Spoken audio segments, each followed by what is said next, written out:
Umugandi bw'abanyashema barukwetewe kanisa zo kwakira President Museveni abatura ku rw'umuri Kabwe Division Shema Municipality bakozere cyandiko cy'ebinte barukwenda government bakorere ngweso ga university yito ya Ankole Western University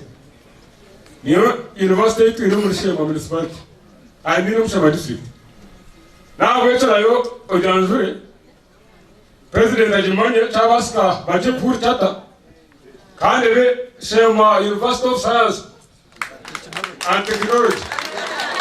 President, ngwija abashomesa bakabwe mu strike y'imishara yabo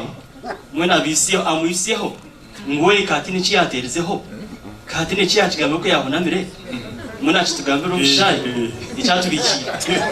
LC1 ngo tugashimye mutaguru kwezi ana karuka ya LC1 ngicwano ka gambira president bateka tego batondere sen ako bintu yemana mutaguru LC1 omucyandiko eki harimo kubahereza industrial park Kabwe Division okugarra Oserek Factory okutungura Kabwe Center ya kana hamwe nebindi na ruba after in siriki yafundemo bizuru mtenda musabe president ejo project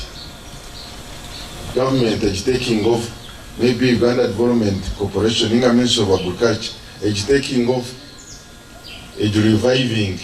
aizoberyo abasirikare ku rw'umaka ga president nibija kuragurira abantu habwabusha kandi byona birabo mu cyayi cya Kabohe when this time toru kwijaro areyonka konkano ija kuzarware ugende bakucebere barebo mbwiro boyine kandi nembazi bagikwereza kandi bakatugira muna nembazi babatajikwereze nibaza kuri faringa ahirwaro eriyo kubasa kutungaho obujanja Gashaka Abraham Muganzi hamwe na Mayiko Atwakire.